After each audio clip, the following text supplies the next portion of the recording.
when back in April, when Steve kind of tapped you as the starter when Kelly Oubre went down, what was your mindset that you wanted to bring to that starting group?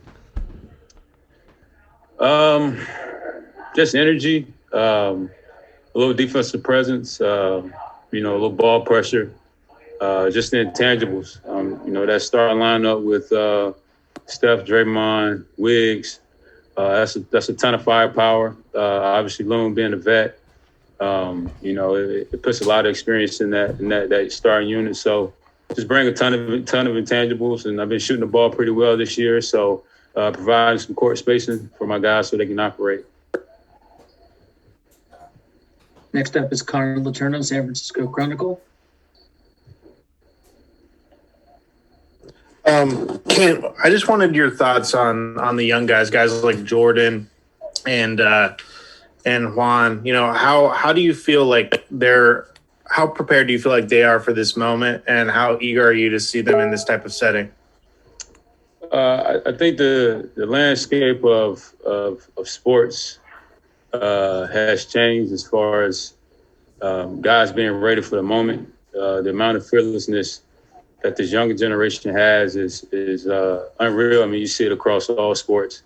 You look at golf, you got young guys coming in, winning in rookie seasons. You got, football guys doing it right off the bat. Baseball, there have been some problems. So just across the landscape of sports, these guys are coming in ready. They're coming in with a ton of confidence, and it's all about, situation and opportunity. And I've seen these guys put in work all year.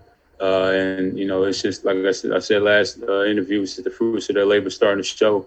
I'm excited, for them in this, environment, because they're definitely going to get better from it. It's a great experience. You can't simulate it.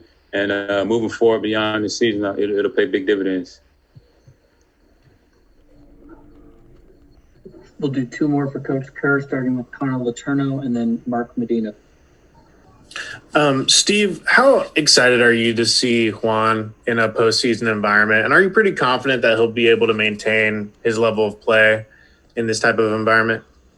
Juan was built for playoffs. I mean, he's a really confident, aggressive, competitive player. And guys like that can't wait to play, high stakes games. So I think Juan is really excited, and I'm excited to see him play more than anything. I'm excited to have him on our side.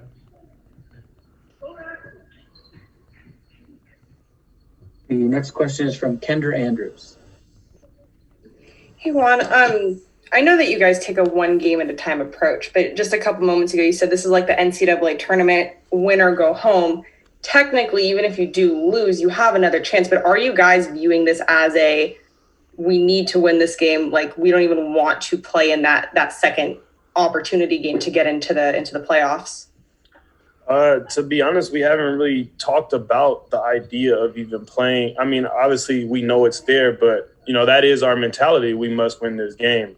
Everybody wants to win this game and everything that comes with it. We want to win the game for what the game is itself, but then like playing at Staples, playing versus the Lakers, it's a play-in game, et cetera, et cetera, et cetera. Like, those are just all the things that make it more enticing to win. And so, like, we're locked in. We want to win this game. We're going to compete our asses off. And, like, for me, for sure, like, I want to continue to selfishly, I want to continue to build my stock and continue to perform well in the playoffs. And I feel like, me performing well helps my team.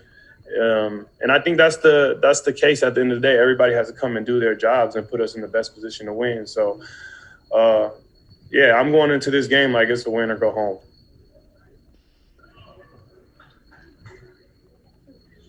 And the last question for Juan is from Christos Saltis. Hello, Juan. Hope you are doing well. First of all, nice Damian Lee jersey. I would like to ask you, you said before that this game is the biggest game of your life. Have your teammates the same approach about tomorrow's game? How would you describe the mood in the locker room about tomorrow's game? I think the mood is very good. We were all talking in practice. The energy's lifted.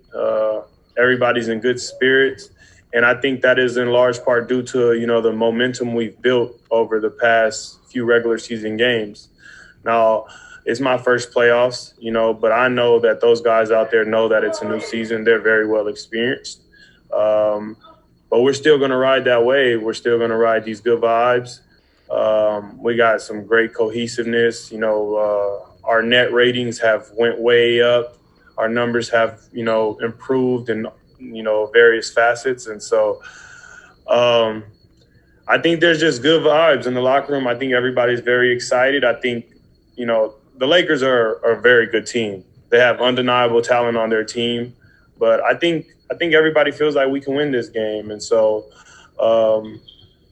you know, it's going to be a tough game. You know, you got one of the best players to ever pick up the basketball on the opposing team in LeBron James. And so as confident in it as I am when I always say when you got number 30 on your team, you're a competitor, you're a contender. Well, hell, I feel the same way. Like, you know, you got LeBron James on your team. I'm sure those guys feel the same way, that they're a contender. So it's going to be a fight, and I'm super excited. I used to sit back and watch games, marquee matchups like this, you know, Steph Curry and the Warriors versus LeBron James and the Cavs, but now LeBron James and the Lakers, and I'm on this Warriors team. So,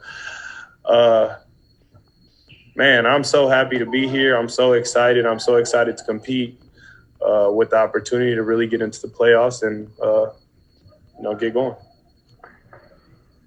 right. Thank you very much, Juan. Cool. Thank you, guys. Have a good one. Young.